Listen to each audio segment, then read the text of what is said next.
Hello everyone, आज के इस वीडियो में हम लोग ICMR PYQ की सीरीज में जो हम लोग चल रहे थे अभी तक, मैंने कई सारे वीडियोस अपलोड किए हैं, उसी सीरीज में आज हम लोग मॉलिक्यूलर बायोलॉजी के क्वेश्चन सॉल्व करेंगे। अभी तक मैंने स्टैट्स के, बायोटेक्नोलॉजी और बायोकेमिस्ट्री के जो क्वेश्चंस आपके आए हैं ICMR के प्रीवियस ईयर्स में 2020 में, 19 में, 18 में, उनके सोल्यूशन से रिलेटेड वीडियोज अपलोड किए हैं। आज हम लोग मॉलिक्यूलर बायोलॉजी सेक्शन को सॉल्व करेंगे। ठीक है, इससे भी क्वेश्चंस आपके बहुत डेप्थ में नहीं आते हैं, बहुत ही सिंपल क्वेश्चंस आते हैं। अभी आप मेरे साथ सॉल्व करेंगे तो आपको आइडिया लगेगा। चलिए पहला क्वेश्चन देखते हैं हम लोग। देखिए, what is central dogma? Central dogma क्या है, इसको यहाँ पे पूछा गया आपसे। तो basically central dogma tells us about the unidirectional flow of genetic material. ठीक है, जो जेनेटिक मटेरियल है आपका, दैट इज डीएनए। डीएनए से आरएनए, आरएनए से प्रोटीन कैसे बनती है, इसको एक्सप्लेन करता है सेंट्रल डोग्मा। ठीक है, तो इसमें जैसे आप सभी लोगों ने पढ़ा होगा कि डीएनए से आरएनए बनता है, राइट। आरएनए से बनती है प्रोटीन। ठीक है, ये प्रोसेस आपकी हो जाती है। डीएनए से डीएनए का बनना रेप्लिकेशन, डीएनए से आरएनए का बनना ट्रांसक्रिप्शन, एंड आरएनए से प्रोटीन का बनना जो प्रोसेस होती है, इसको हम लोग ट्रांसलेशन बोलते हैं। तो ये यूनिडायरेक्शनल फ्लो होता है, डीएनए से आरएनए, आरएनए से प्रोटीन। तो ये सिंपल सी चीज पूछी गई है। यहाँ पे देखिए जो ऑप्शंस आपको दिए गए हैं, flow of genetic information from DNA to protein to RNA, ऐसा नहीं होता है डीएनए से आरएनए देन आरएनए से प्रोटीन, क्योंकि डीएनए से पहले आपका आरएनए बनेगा थ्रू ट्रांसक्रिप्शन, देन ट्रांसक्रिप्शन के बाद जो एमआरएनए होगा वो प्रोटीन के फॉर्म में, पॉलीपेप्टाइड के फॉर्म में कन्वर्ट होगा। तो ऑप्शन बी देख लेते हैं, flow of genetic information from DNA to RNA to protein. Exactly ये ऑप्शन आपका करेक्ट हो जाएगा। सी स्टेटमेंट देखिए, इसमें भी इन्होंने RNA to DNA to protein की बात करी है, ये भी नहीं करेक्ट है। RNA to protein to DNA, ये भी करेक्ट नहीं है। ठीक है, तो स्टेटमेंट बी आपका परफेक्ट हो जाएगा। नेक्स्ट ऑप्शन पे आते हैं, ओकाजाकी फ्रेगमेंट्स आज फॉर्म्ड ऑन। ये भी बहुत सिंपल क्वेश्चन है। आप सभी लोगों ने अगर डीएनए रेप्लिकेशन की प्रोसेस पढ़ी होगी तो आपको पता होगा कि इसमें आपके दो सेगमेंट्स होते हैं, मतलब जो दो स्ट्रैंड्स होते हैं। आपको पता है ना कि दोनों स्ट्रैंड पे रेप्लिकेशन की प्रोसेस हो सकती है, ट्रांसक्रिप्शन की प्रोसेस सिंगल स्ट्रैंड पे होती है, बट रेप्लिकेशन की प्रोसेस जो होती है वो डीएनए के दोनों स्ट्रैंड पे हो सकती है। एक स्ट्रैंड आपका लीडिंग स्ट्रैंड होता है, एक स्ट्रैंड आपका लैगिंग स्ट्रैंड होता है। तो जो लैगिंग स्ट्रैंड होता है उस पे जो आपके फ्रेगमेंट्स बनते हैं वो फ्रेगमेंटेड होते हैं, जिनको हम लोग ओकाजाकी फ्रेगमेंट्स बोलते हैं, और इनको बाद में लाइगेज से कनेक्ट किया जाता है। तो ये हमेशा आपके लैगिंग स्ट्रैंड पे बनते हैं। ये डिसकंटिन्यूअस सीक्वेंस में होते हैं जिनको हमें कनेक्ट करना होता है। लीडिंग स्ट्रैंड पे आपका एक सीक्वेंस में बनेगा, इसमें कहीं पे आपको कनेक्शन की रिक्वायरमेंट नहीं होगी। तो ओकाजाकी फ्रेगमेंट्स हमेशा आपको लैगिंग स्ट्रैंड पे मिलेंगे। नेक्स्ट क्वेश्चन पे आते हैं, all of the following codons terminate protein synthesis biosynthesis except. Actually जब आप जेनेटिक कोडॉन्स पढ़ते हैं, जेनेटिक कोड की स्टडी करते हैं, तो वहां पे हम लोगों को जो 20 स्टैंडर्ड अमाइनो एसिड्स हैं उनके लिए अलग अलग कोडॉन्स आपको मिलेंगे। ठीक है, कुछ कोडॉन्स ऐसे होते हैं जो प्रोसेस को स्टार्ट करते हैं, जिनको हम लोग स्टार्ट कोडॉन बोलते हैं, and at the same time कुछ कोडॉन्स ऐसे होते हैं जो इस ट्रांसलेशन की प्रोसेस को स्टॉप करते हैं, उनको हम लोग स्टॉप कोडॉन बोलते हैं। ठीक है, और बाकी जो कोडॉन्स होते हैं वो एक स्पेसिफिक अमाइनो एसिड के लिए, लाइक कोई ल्यूसीन के लिए, कुछ लाइसिन के लिए है, कोई ग्लाइसिन के लिए, तो अलग अलग जो आपके अमाइनो एसिड्स हैं उनको कोड करने के लिए होते हैं। तो यहाँ पे इन्होंने क्या पूछा है कि all of the following codons terminate protein biosynthesis, मतलब एक्सेप्ट कि कौन सा वो कोडॉन है आपका जो कि स्टॉप कोडॉन नहीं है, जो ट्रांसलेशन की प्रोसेस के टर्मिनेशन में इन्वॉल्व नहीं है, राइट। तो इसमें अगर आप देखें, इस पे क्वेश्चंस आपके सभी एग्जामिनेशन में पूछे जाते हैं, स्टार्ट कोडॉन और स्टॉप कोडॉन पे। ठीक है, तो यूएए, यूएजी एंड यूजीए जो तीनों कोडॉन्स हैं, तीनों आपके स्टॉप कोडॉन्स हैं, राइट। जो ये कोडॉन आपको दिख रहा है यूएए, ये आपका ल्यूसीन को एनकोड करता है। ठीक है, तो ये आपका स्टॉप कोडॉन नहीं होगा।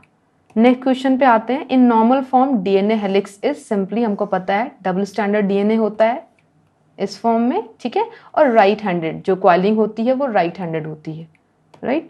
नेक्स्ट क्वेश्चन आते हैं, ये भी क्वेश्चन आपका ट्रांसलेशन से है अगेन। देखिए, which of the following takes place in both bacterial as well as eukaryotic mRNA. Exactly transcription से ये question.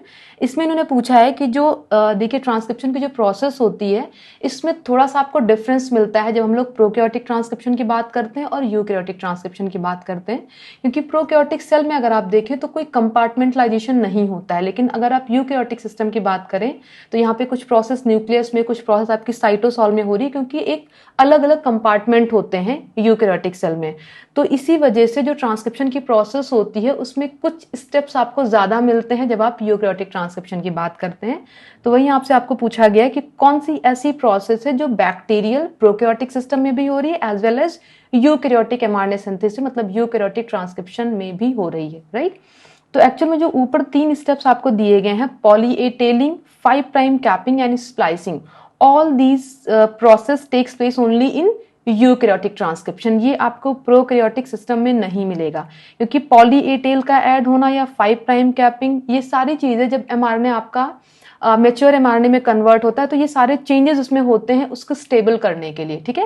At the same time जो स्प्लाइसिंग की प्रोसेस होती है जिसमें हम लोग इंट्रॉन सीक्वेंसेस को, जो नॉन कोडिंग सीक्वेंसेस होते हैं उनको रिमूव करते हैं और एक्सॉन सीक्वेंसेस को ज्वाइन करते हैं, ठीक है।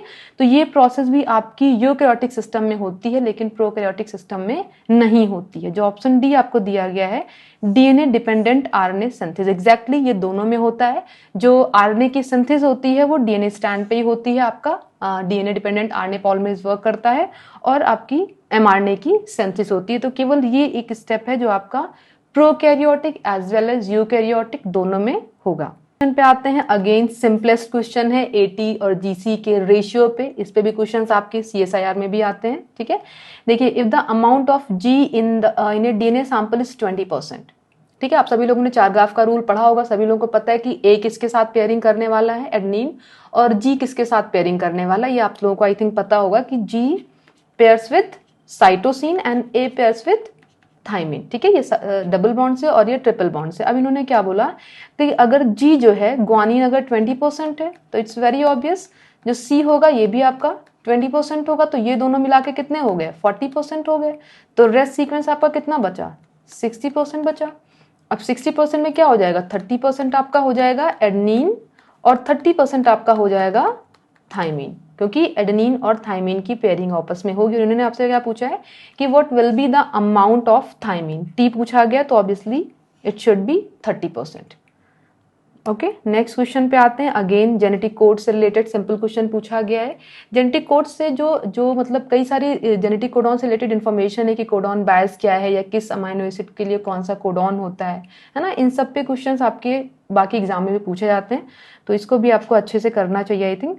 देखिए, which of the following statement is incorrect about the genetic code, कि जो जेनेटिक कोड है उसके लिए कौन सा स्टेटमेंट आपका करेक्ट नहीं है, ये आपको आइडेंटिफाई करना है। यहाँ पे चेक करते हैं कि statement, A codon is a triplet of nucleotide, exactly जैसे हम लोगों ने यूएए की बात करी या यूएजी की बात करी, ठीक है।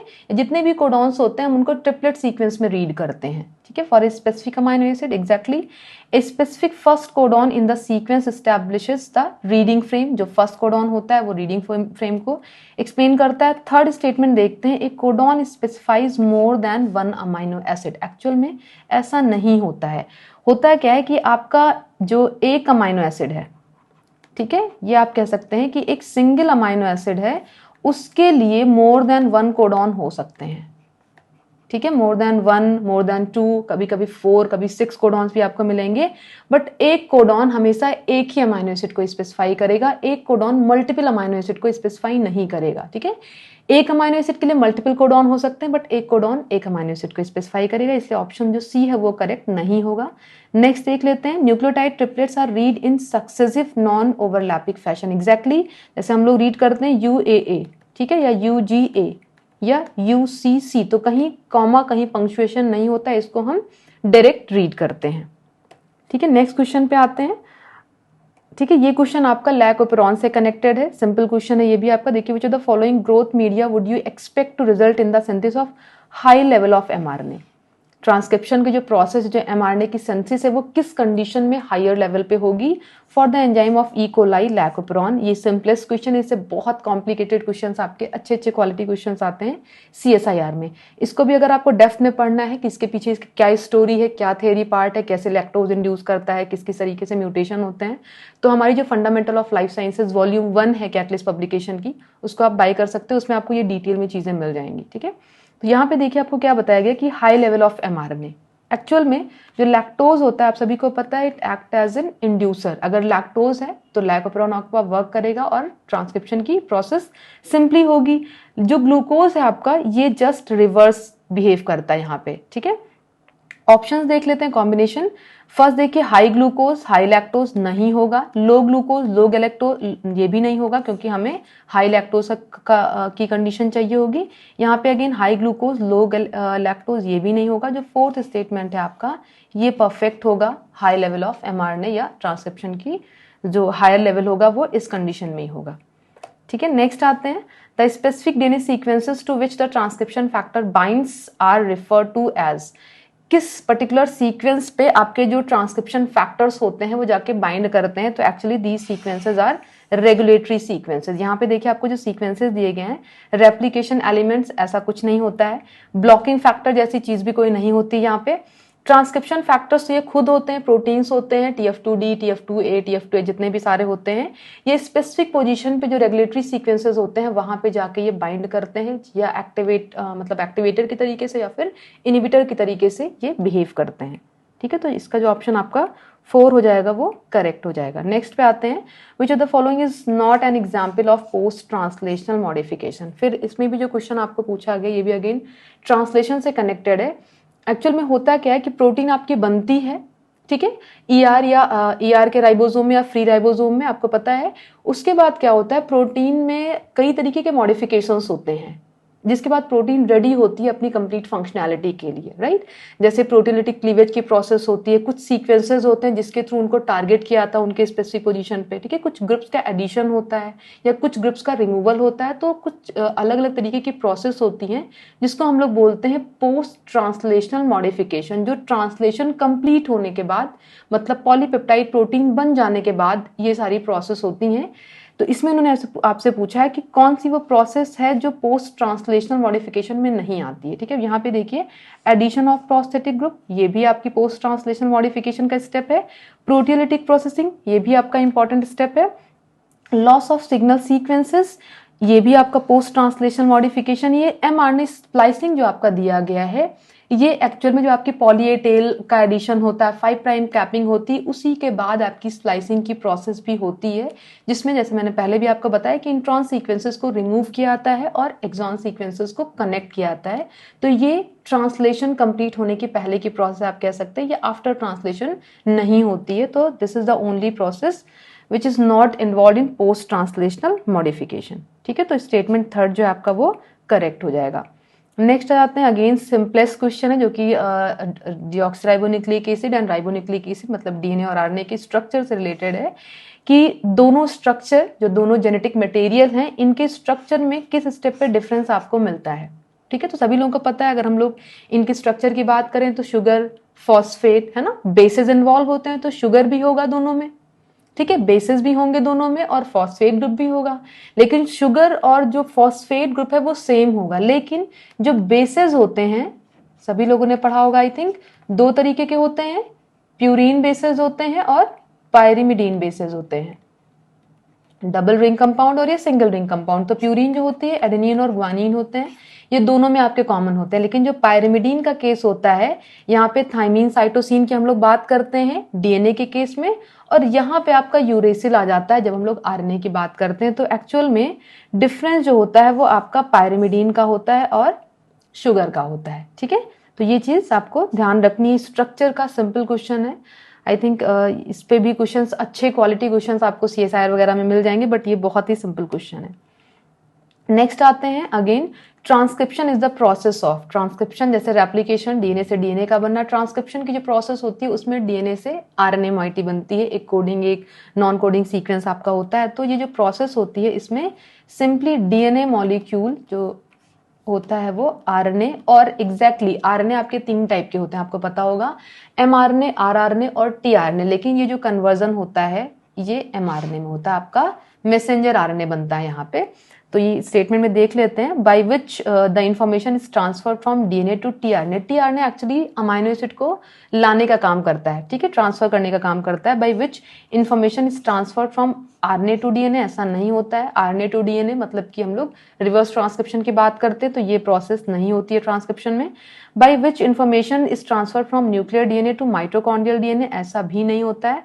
By which information is transfer from DNA to messenger RNA, जो mRNA होता है उसमें इंफॉर्मेशन कन्वे करी जाती है, ट्रांसफर करी जाती है। तो दिस ऑप्शन इज करेक्ट, ठीक है, नेक्स्ट क्वेश्चन में आते हैं। अगेन सिंपलेस्ट क्वेश्चन है, which among the following absorb more UV radiation at 260 nanometre. Actual में आप जब देखेंगे कई सारे बायोमोलिक्यूल्स है जो अलग अलग वेवलेंथ पे यूवी एब्जॉर्प्शन फिनोमिनन शो करते हैं। ठीक है, जैसे हम लोग प्रोटीन की बात करें, अभी मैंने बायोटेक्नोलॉजी के क्वेश्चन, बायोकेमिस्ट्री के क्वेश्चन सॉल्व किए थे, तो वहां पे इससे रिलेटेड एक क्वेश्चन हम लोगों ने सॉल्व किया था। तो हम लोग देखते हैं कि 280 नैनोमीटर पे, ठीक है, 280 नैनोमीटर पे आपकी जो प्रोटीन्स होती हैं, ठीक है, जिसमें टायरोसिन, ट्रिप्टोफैन और फेनाइल एलिन इन्वॉल्व होता है, वो एब्जॉर्प्शन शो करता है। लेकिन जब हम लोग डीएनए सेगमेंट्स की बात करते हैं, डीएनए सीक्वेंसेस की बात करते हैं, तो ये आपका 260 नैनोमीटर पे एब्जॉर्प्शन शो करता है। अगर हम लोग पेप्टाइड सीक्वेंसेस की बात करते हैं तो ये 190 से 230 के अराउंड जो पेप्टाइड बॉन्ड आपके होते हैं ये एब्जॉर्बेंस शो करते हैं, राइट। तो यहाँ पे इन्होंने आपसे क्या पूछा कि which among the following absorb more UV radiation at 260 nanometre. तो ऑब्वियसली जो single standard RNA protein complex ये नहीं होगा। इसमें दो स्टेटमेंट जिसमें आप थोड़ा सा कंफ्यूज हो सकते हैं, one is double standard DNA and second one is single standard DNA. Actually जब डबल स्टैंडर्ड फॉर्म में डीएनए होता है तो इसके बेसिस स्टैक्ड होते हैं इस तरीके से, ठीक है, बेसिस इसके एक्सपोज नहीं होते हैं। और जो एब्जॉर्बेंस की फिनोमिनन होती है बेसिस में जो आपकी ऑल्टरनेट डबल बॉन्ड प्रेजेंट होते हैं उन्हीं की वजह से होती है, ठीक है। तो इस वजह से जो सिंगल स्टैंडर्ड डीएनए होगा जिसमें बेसिस एक्सपोज होंगे, एक कॉन्सेप्ट है आप लोग पढ़ेंगे मॉलिक्यूलर बायोलॉजी में, that is known as hyperchromic shift, ठीक है, जो एक्चुअल में इसी से कनेक्टेड है। तो एसएस डीएनए जो होगा आपका सिंगल स्टैंडर्ड डीएनए होगा वो 260 नैनोमीटर पे जो एब्जॉर्बेंस है वो ज्यादा शो करेगा, ठीक है। तो आज हम लोगों ने बेसिकली मॉलिक्यूलर बायोलॉजी के क्वेश्चन सॉल्व किए। आई थिंक ये चीजें आपको समझ में आई होंगी। अगर कोई भी डाउट हो किसी भी क्वेश्चन को तो आप कमेंट सेक्शन में मुझसे पूछ सकते हैं, मैं वहां पे रिप्लाई करने की कोशिश करूंगी। बहुत जल्दी मैं जेनेटिक्स के क्वेश्चंस के साथ में नया वीडियो अपलोड करूंगी। वीडियोस अगर आपको पसंद आ रहे हैं तो लाइक जरूर करिएगा, हमारे चैनल को सब्सक्राइब करिएगा और फ्रेंड्स के साथ में शेयर करिएगा। Thank you.